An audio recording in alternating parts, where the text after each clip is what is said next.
Wealth making അതല്ലെങ്കിൽ വലിയ entrepreneur ആകണം എന്നൊക്കെ പറയുമ്പോഴും ഒരു നെറ്റ്വർത്ത് കൂട്ടുക, നമ്മൾ സക്സസ് ആവുക എന്നുള്ളതിലുപരി ആയിക്കൊണ്ട് ടു ക്രിയേറ്റ് ഓപ്പർച്യൂണിറ്റീസ്. നമ്മുടെ നാട്ടിൽ കൃത്യമായ രീതിയിൽ ആർട്ടിഫിഷ്യൽ ഇന്റലിജൻസ് ഒക്കെ വരുമ്പോൾ ജനങ്ങളുടെ ജീവിതം അവിടെ എളുപ്പമാവുകയാണ്.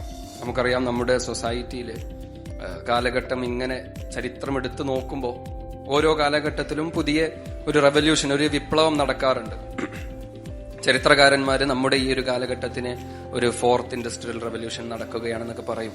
നമ്മുടെ ഈ കമ്പ്യൂട്ടിംഗ് മേഖലയിൽ കമ്പ്യൂട്ടർ എങ്ങനെയാണോ വന്നത്, ഇതിനു മുമ്പ് കമ്പ്യൂട്ടർ വരുമ്പോഴായിരുന്നു ആ വിപ്ലവം ഉണ്ടായത്. അതിനു മുമ്പ് ഇൻഡസ്ട്രിയൽ റെവല്യൂഷൻ നടക്കുന്ന ആ ഒരു സമയത്ത് 1800s സമയത്ത്, അതിനു മുമ്പാണെങ്കിൽ നമ്മുടെ വീല് കണ്ടുപിടിച്ച സമയത്ത് മനുഷ്യരുടെ ജീവിതം വ്യത്യസ്തമായ രീതിയിൽ, അതല്ലെങ്കിൽ ഒരിക്കലും ചിന്തിക്കാൻ കഴിയാത്ത രീതിയിൽ മാറ്റം കൊണ്ടുവരുന്ന വിപ്ലവങ്ങൾ നമ്മുടെ മാർക്കറ്റുകളിൽ ഉണ്ടാകുന്നു. അതുണ്ടാകുമ്പോൾ കുറെ ആളുകൾ വിജയിക്കുന്നതിലുപരിയായിക്കൊണ്ട് ജനജീവിതം എളുപ്പമാവുകയും അതിലൂടെ നമ്മൾ എന്നെ സംബന്ധിച്ചിടത്തോളം ഞാനൊരു ടെക്കിയൊന്നുമല്ല, പക്ഷെ നമ്മുടെ മനസ്സിലുള്ള നിരവധി ആശയങ്ങളൊക്കെ ട്രാൻസ്ലേറ്റ് ചെയ്യാൻ, കൃത്യമായ രീതിയിൽ സമൂഹത്തിൽ ട്രാൻസ്ലേറ്റ് ചെയ്യാൻ പുതിയ മാധ്യമങ്ങൾ ഉണ്ടാവുകയാണ്. അത് ക്രിയേറ്റ് ചെയ്യുന്ന ക്രിയേറ്റേഴ്സാണ് ഇവിടെ ഒരുമിച്ച് കൂടിയിരിക്കുന്നതും ഇവിടെ ഈ കോഴ്സ് എടുക്കുന്നതും ഈ സ്ഥാപനത്തിൽ പഠിക്കുന്നവരുമൊക്കെ.